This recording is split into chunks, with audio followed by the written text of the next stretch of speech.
Kicks by Jennifer R. Povey. Prologue. The night was dotted with stars upon stars, the few street lights properly hooded to reveal them, the lights that peppered the void. Cayenne did not fear the dark. Rather, they worshipped it, honored it, saw it as the mother of them all. Iluin slipped through the darkness as best she could, hoping that the pheromone-blocking perfume she wore would block her scent, that the cloak she wore would break up her silhouette. She cannot be seen on this errand. Overhead, a ship roared through the sky of Kicks, from and to no places that concerned her. No places concerned her but this one, her small town, where they could fish and the men still brooded their eggs without, often, the privilege of an incubator, where children ran barefoot and sometimes naked on the beach, where they didn't live like the rich folk did, and didn't in all ways want to. But they didn't want this either. Isolated and abandoned on the edge, while the elite hassle of other species fought wars with aliens and forgot about those who hadn't risen to the stars with them. Void, she thought. She reached her destination, her target. There was nobody there. A vacation home she knew to be empty at this time of year. The beaches cold by local standards, but warm enough for those who came from a much colder north.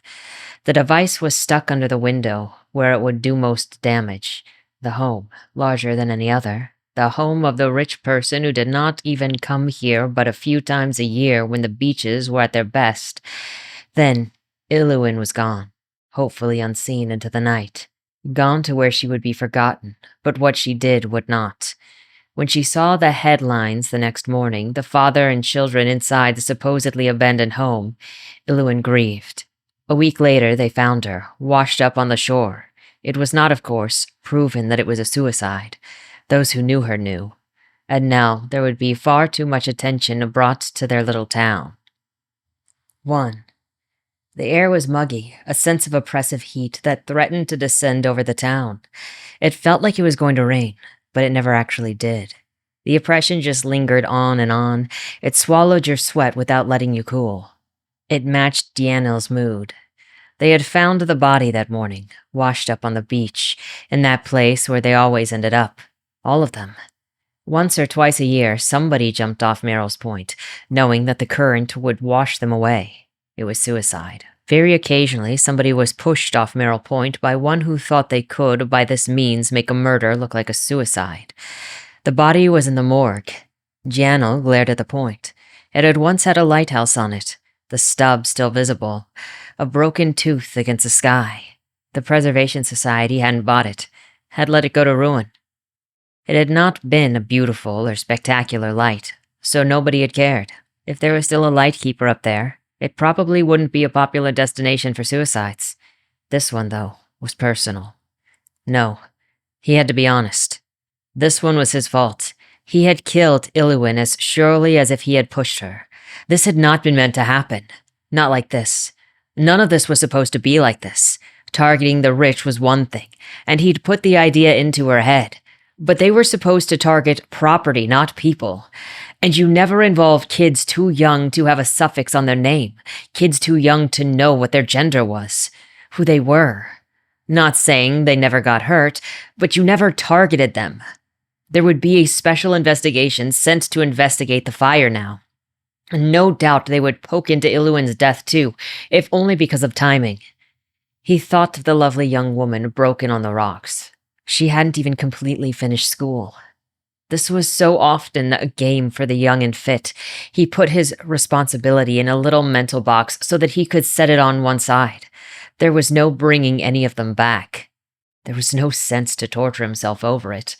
That would not serve the cause, would not serve himself.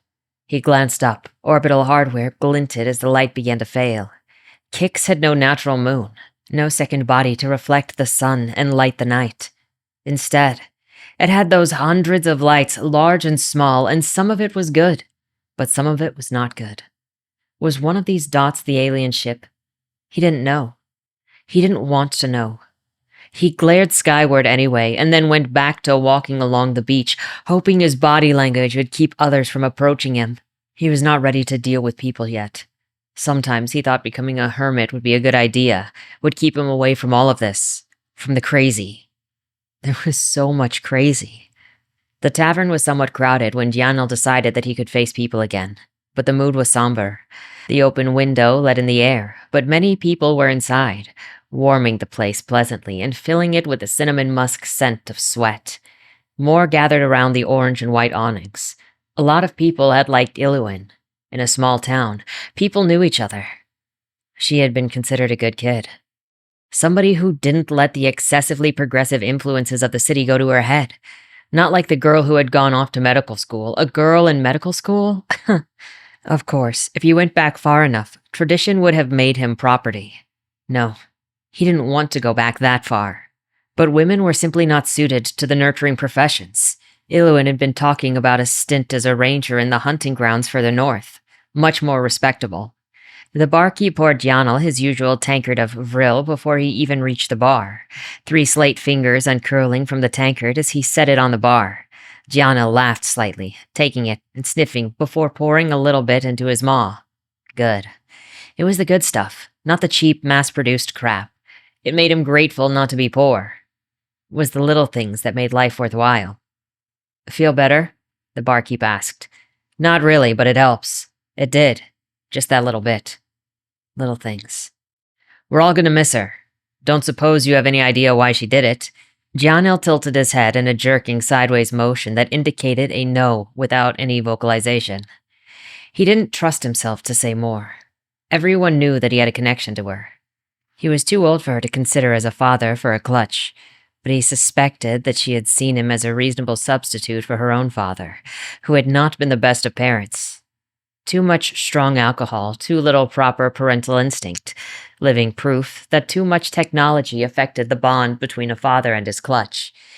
Her mother was involved in her life, but with a mother's appropriate distance. She cared, but not too much. One of her siblings had died in the egg, although that wasn't necessarily the father's fault. Such things simply happen sometimes. You didn't count your hatchlings until they had, well, hatched. In the old days, not even then. He knew his history. I figured if anyone knew any signs of it, it would be you or her Leica. And I haven't seen Lynn at all. Djanel frowned. He hadn't seen Merlair either, and that was a surprise. And he finished his drink. Excuse me. Put this on my rolling tab. What? I'm going to find Merlair. Because he was abruptly worried about Ilian's clutchmate. If Leigh was hiding, then Leigh was taking it hard. Perhaps too hard.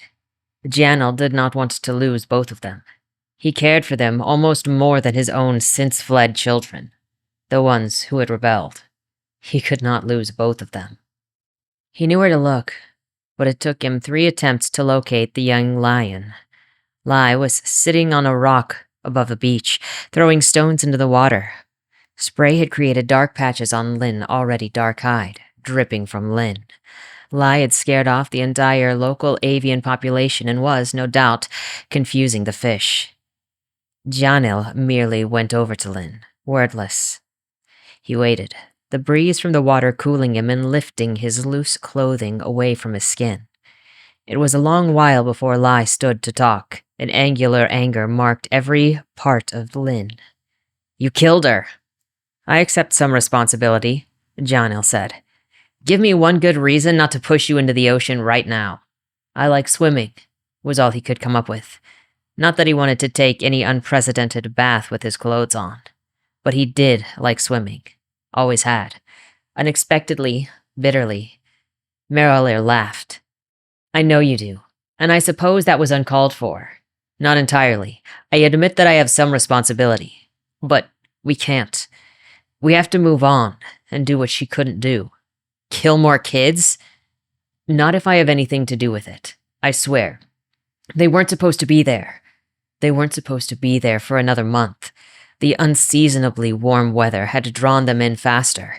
The same weather that Djanel hated was exactly what drew the rich, who could retreat into the air conditioning. I know.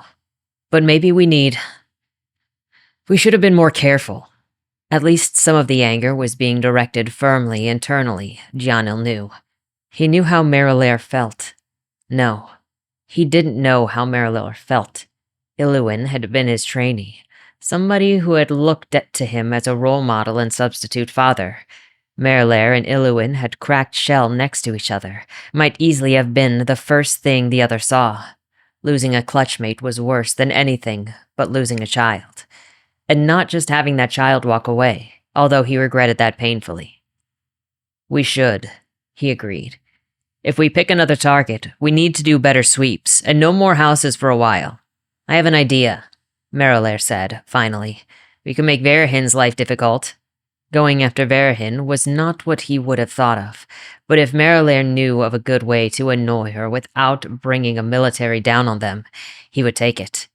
Merrilor must have known that. Careful. We don't want her suspecting who might have targeted her. Don't worry.